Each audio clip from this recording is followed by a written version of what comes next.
नमस्कार दोस्तों, हमारे चैनल में आपका फिर से स्वागत है। दोस्तों, हाल ही में मैंने कुछ वीडियो कोर्ट केसेस से संबंधित बनाए थे, जिसमें कि दिल्ली हाई कोर्ट में स्टेट बैंक वाला केस काफ़ी प्रोमिनेंट है, जिसमें कि पार्शियल डिसीजन हो चुका है और बाकी उसमें 50% पेंशन रेस्ट्रिक्शन का रिट्रोस्पेक्टिव डेट 1/3/1999 से लागू करने के लिए फिर से एफएसबीआई, पीए और जीओपी द्वारा हाई कोर्ट को अप्रोच किया गया है और साथ ही इसमें एक मुद्दा पेंशन अपडेशन का भी है, जिसको कि दिल्ली हाई कोर्ट अब एग्जामिन करेगा। इन दोनों मुद्दों को ध्यान में रखते हुए जब अभी 6 अगस्त को दिल्ली हाई कोर्ट में डेट थी, तो उस समय एफएसबीआई, पीए द्वारा अपना सबमिशन रिकॉर्ड करवाया गया, जिसमें अमेंडमेंट भी थे। जब उनको ये कहा गया कि 2:30 बजे फिर से कोर्ट में आर्गूमेंट के लिए कोर्ट में आर्गूमेंट किए जा सकते हैं। जज के इस सजेशंस के बाद एफएसबीआई, पीए के सीनियर काउंसिल और गवर्नमेंट के जो डीएफएस और आईबीए की तरफ से काउंसिल रहे होंगे और बैंक की तरफ से काउंसिल थे, उन्होंने आर्गूमेंट के लिए टाइम मांगा, जिसकी वजह से अगली डेट 3 दिसंबर 2012 फिक्स हो गई। दूसरी तरफ सुप्रीम कोर्ट में एमसी सिंगला केस चल रहा है, जिसमें पेंशन अपडेशन का है मामला, और ये केस भी अब काफ़ी एडवांस स्टेज पे है, जिसमें कि हर हफ्ते रेगुलर हियरिंग की बात की जा रही है। लेकिन दुर्भाग्यवश जो सिटिंग जज की बेंच है, उसमें से एक जज बार-बार छुट्टी पर जाने की वजह से इस केस की हियरिंग पिछले 2-3 हफ्ते से नहीं हो पाई। अब अगले हफ्ते की इंतज़ार की जा रही है, क्योंकि इसमें बुधवार और बृहस्पतिवार को ही हियरिंग होगी और जब कभी भी इस केस का नंबर आएगा तो उसकी हियरिंग उसी दिन हो पाएगी। इन दोनों केसेस में कोर्ट की प्रोसीडिंग में डिले को देखते हुए मेरे व्यूअर्स और सब्सक्राइबर्स से काफ़ी कमेंट्स आ रहे हैं। मैं इंडिविजुअल कमेंट्स का जवाब तो देता ही हूँ, लेकिन मैंने कुछ इम्पोर्टेंट कमेंट्स यहाँ पर नोट किए हैं, जिन पर मैं चर्चा करूँगा और अपना विचार आपके सामने रखूँगा। उनमें से सबसे पहला जो कमेंट मुझे काफ़ी लोगों ने किए, वो ये है कि कोर्ट की प्रोसीडिंग्स में काफ़ी देर लग रही है और इसमें पहले ही 10 साल के बाद स्टेट बैंक का फैसला आया था, जो कि केस 2013 में फाइल किया गया था। 2023 में जाकर के उसका फैसला हुआ, वो भी पार्शली उसमें रिलीफ मिल पाया। फुल रिलीफ के लिए केस अभी चल रहा है। दूसरी तरफ एमसी सिंगला केस, जो कि ओरिजिनली 2012 में फाइल किया गया था, फिर उसको सुप्रीम कोर्ट में 2016 में ले जाया गया और वो अभी तक रेगुलर हियरिंग के लिए सामने नहीं आ पाया। तो इस प्रकार की डिले को देखते हुए काफ़ी बुजुर्ग सीनियर सिटीजन हमारे पेंशनर्स सजेस्ट करते हैं कि इसका जो जल्दी रेमेडी के लिए कोर्ट के बजाय आईबीए, डीएफएस या गवर्नमेंट को अप्रोच करना चाहिए या डायरेक्ट बैंक मैनेजमेंट से बात करनी चाहिए। इस संबंध में मेरा ये मानना है कि जिन लोगों ने ये गलती की है, ये एनोमली क्रिएट की है, वो क्या बैंकर्स के रिक्वेस्ट को एक्सेप्ट करेंगे? और अगर उन्होंने एक्सेप्ट करना होता, तो बैंकर्स के पेंशनर्स की जो एसोसिएशन है, जैसे एआईबी पार्क है या एआईबी आरएफ है, वो हर रोज कुछ ना कुछ चिट्ठियां लिखते रहते हैं आईबीए को, गवर्नमेंट को और बैंक के मैनेजमेंट को, लेकिन ना उस पर कोई सुनवाई नहीं होती। तो मेरा ये मानना है कि कोर्ट के अलावा और कोई अल्टरनेट नहीं है हमारे पास। चाहे इसमें वर्डिक्ट आने में टाइम लगे, लेकिन कोर्ट ही एक ऐसा माध्यम है जिसमें कि पेंशनर्स को न्याय मिलने की संभावना है। कई साथियों का ये भ्रम है और ये सजेशन वो देते रहते हैं कि बजाय कि कोर्ट के हमें पीएम को डायरेक्ट अप्रोच करना चाहिए, एफएम को अप्रोच करना चाहिए और पेंशनर्स के वोट्स हैं, कोई 30 लाख वोट के काउंटिंग करता है, कोई 50 लाख वोट की काउंटिंग करता है कि ऑल इंडिया में इतने वोट्स हैं, लेकिन 140-150 करोड़ की पॉपुलेशन में 30-40 लाख वोटर्स क्या कहीं मायने रखते हैं? मेरा ये मानना है कि जो भी एनोमली क्रिएट की गई हैं, वो गवर्नमेंट की डायरेक्शंस पे, पॉलिटिशियंस की डायरेक्शंस पे की जाती हैं। बैंक मैनेजमेंट या आईबीए या डीएफएस अपने आप कोई डिसीजन नहीं लेता।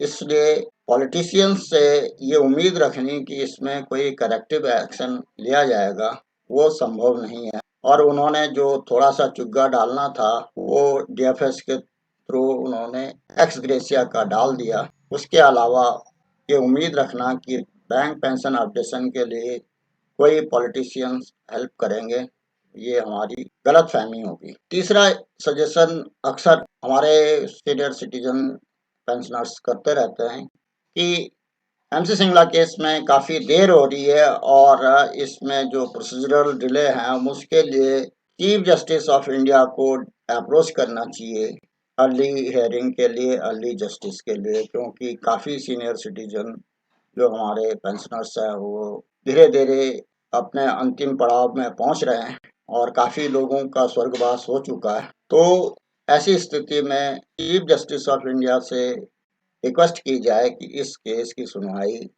प्रायोरिटी बेसिस पे की जाए। तो मेरा ये मानना है कि इस प्रकार की चिट्ठियाँ काफ़ी पेंशनर्स के ऑर्गेनाइजेशन भी चीफ जस्टिस को लिखते रहते हैं और काफ़ी पेंशनर्स भी अपनी तरफ से लिखते रहते हैं, जिसमें कि एक प्रोमिनेंट पेंशनर हैं श्री CN गोपालन, जो कि अक्सर चिट्ठियाँ लिखते रहते हैं। उन्होंने चीफ जस्टिस ऑफ इंडिया को भी चिट्ठी लिखी थी, लेकिन उन सब चिट्ठियों का कोई असर नहीं होता। मेरा तो ये मानना है कि जो सुप्रीम कोर्ट में प्रोसीडिंग चल रही है, वो जब भी रेगुलर हियरिंग पे आएगी और यदि रेगुलर बेसिस पे जस्टिस की बेंच बैठती है, तो इसमें फैसला ज़रूर हो जाएगा और इसमें फैसला बैंक पेंशनर्स के फेवर में ही होने की संभावना है। अगर जो सुप्रीम कोर्ट में फैसला हो जाएगा, वो सभी को मानना भी होगा। इसलिए हमें केवल कोर्ट पे ही विश्वास रखना होगा। चौथा जो अक्सर सजेशन आता है कि अक्सर लोगों के कमेंट होते हैं कि ये 1 डिकेड तो ऑलरेडी हो चुका है इस केस को और अब कितना और टाइम लेगा ये कहना मुश्किल है। इस दौरान काफ़ी पेंशनर्स का स्वर्गवास हो चुका है। जैसे कि आपको मालूम है कि एमसी सिंगला साहब ने जिन्होंने ये केस इनिशिएट किया था, उनका भी स्वर्गवास हो चुका है। उनके साथ काफ़ी लोग थे जो ग्रुप में, वो भी अब नहीं रहे। तो ये प्रक्रिया तो चलती रहेगी और अभी जब तक इस केस का फैसला आता है तो तब तक हो सकता है कि और कई लाखों पेंशनर इस दुनिया को छोड़ चुके होंगे। लेकिन मेरा ये मानना है कि ये सब होते हुए भी हमें केवल कोर्ट पर ही विश्वास करना पड़ेगा और वो कोर्ट से ही हमें न्याय मिलने की संभावना है। उसमें थोड़ा-सा धैर्य रखना पड़ेगा और हम केवल वेट और वॉच कर सकते हैं। तो हमारे एक्टिविस्ट केस को लड़ रहे हैं, वो अपना फ़ॉलो अप करते रहें और इसमें कोई एक परमानेंट कौंसल को या एडवोकेट को एंगेज करें ताकि केस को स्पीड अप किया जा सके। कुछ लोगों के सजेशन ये भी आए हैं कि कोर्ट के बजाय आईबीए और ईएफबीयू को ही अप्रोच किया जाए इस एनोमली को दूर करने के लिए। दोस्तों, मेरा ये मानना है कि आईबीए और ईएफबीयू द्वारा ही ये सारी एनोमली क्रिएट की गई है, अपडेशन के फेवर में नहीं है। अपने चार्टर्ड में रख देते हैं लेकिन उस पर कभी डिस्कशन नहीं करते। स्पेशल अलाउंस का जो एक कैंसर उन्होंने क्रिएट किया है, ये भी ईएफबीयू और आईबीए की क्वेश्चन है। तो जिन लोगों ने ये एनोमली क्रिएट की है, उनसे आप न्याय की अपेक्षा कैसे कर सकते हैं?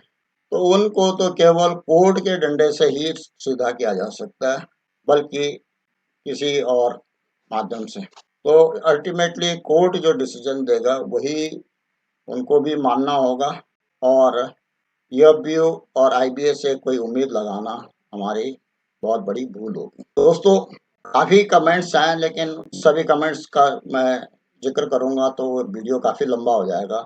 इसमें एक और इम्पोर्टेंट कमेंट अक्सर आता है कि बैंकिंग इंडस्ट्री में पिछले 3 डिकेड से केवल एक आदमी श्री सी.एच. वेंकटचलम ऐसे हैं जो कि रेगुलर बाइपर्टैट में शामिल होते हैं। 1 डिकेड पहले वो रिटायर भी हो चुके हैं, लेकिन फिर भी वो आज बैंक एम्प्लॉइज़ के बेसिस पे नेगोशिएट करते हैं और वो अपना आईबीए के साथ मिलकर के डिसीजन लेते हैं। तो सीएचवी को हटा देना चाहिए। दोस्तों, मेरा ये मानना है कि सीएचवी को हटाने के लिए पेंशनर्स के हाथ में कुछ नहीं है। पेंशनर्स कुछ नहीं कर सकते, क्योंकि मैंने ये देखा है कि कई पेंशनर्स के ऑर्गेनाइजेशन, खास तौर पे एआईबीआरएफ के श्री जैन साहब हैं, वो तो ईएफडब्ल्यू और सीएचवी की हमेशा तारीफें करते रहते हैं और जैसे वो कर रहे हैं उसी को वो हमेशा सपोर्ट करते रहते हैं। तो मुझे नहीं लगता कि कहीं से भी पेंशनर्स के ऑर्गेनाइजेशन या पेंशनर्स सीएचवी को उनके इस ओहदे से हटा सकते हैं। इस मामले में केवल एआईबी के जो मेंबर हैं वही सीएचवी को रिमूव कर सकते हैं और सीएचवी ने जो अपनी मोनोपोली बना रखी है, उसने जो अपना कॉकस बना रखा है, वो इस ढंग से है कि उसको रिमूव करने के लिए एक अच्छे लीडर की ज़रूरत है, जो कि अभी आज की डेट में एआईबीए के पास नहीं है, जिसकी वजह से ये दुर्भाग्य है कि पिछले 3-4 बाइपर्टाइट सेटलमेंट में एचबी ही साइन कर रहे हैं और उनके अदूरदर्शी अप्रोच की वजह से ही स्पेशल अलाउंस को हर बाइपर्टाइट में बढ़ाया जा रहा है और पेंशनर्स को जो लेजिटमेट पेंशन का राइट है वो नहीं दिया जा रहा। तो दोस्तों, अगर एआईबीए के मेंबर सीएचबी को हटा सकते हैं तो शायद बैंकिंग इंडस्ट्री में थोड़ा सा सुधार होने की संभावना है, क्योंकि जो प्रेजेंट कन्वेनर संजीव कुमार बंदिश थे स्टेट बैंक ऑफ इंडिया के, वो अब रिटायर हो चुके हैं 31 जुलाई को। तो वो अब बैंकिंग सीन से बाहर हो गए हैं, क्योंकि एसबीआई के जो एसोसिएशंस हैं या जो एम्प्लॉइज स्टाफ फेडरेशन है, उसमें रिटायरमेंट के बाद कोई भी व्यक्ति नहीं रह सकता। लेकिन दुर्भाग्यवश और बैंक में जो दूसरी यूनियंस हैं उसमें रिटायरमेंट के बाद भी सीएचबी जैसे लीडर्स को रखा गया है, जो कि लगातार बैंक एम्प्लॉइज और पेंशनर्स के हितों के खिलाफ एग्रीमेंट आईबीए के साथ करते रहते हैं। दोस्तों, ये कुछ ऐसे महत्वपूर्ण सजेशंस थे जिसमें कि मैं थोड़ा सा अपना विचार और क्लैरिफिकेशन देना चाहता था। उम्मीद है ये आपको पसंद आया होंगे। अगर पसंद आया तो इसको लाइक करें और साथ ही अपने दोस्तों में शेयर भी करें। अगर और कोई जानकारी चाहिए तो उसके लिए कमेंट अवश्य करें। फाइनेंशियल लिटरेसी से संबंधित, बैंक से संबंधित, गवर्नमेंट की स्कीम के बारे में, बैंक की स्कीम के बारे में, साइबर अवेयरनेस के बारे में जानने के लिए इस चैनल को सब्सक्राइब करें, अगर आपने अभी तक सब्सक्राइब नहीं किया। नए-नए वीडियो के जल्द नोटिफिकेशन के लिए बेल आइकन दबाना न भूलें। वीडियो को अंत तक देखने के लिए धन्यवाद। जय हिंद, वंदे मातरम।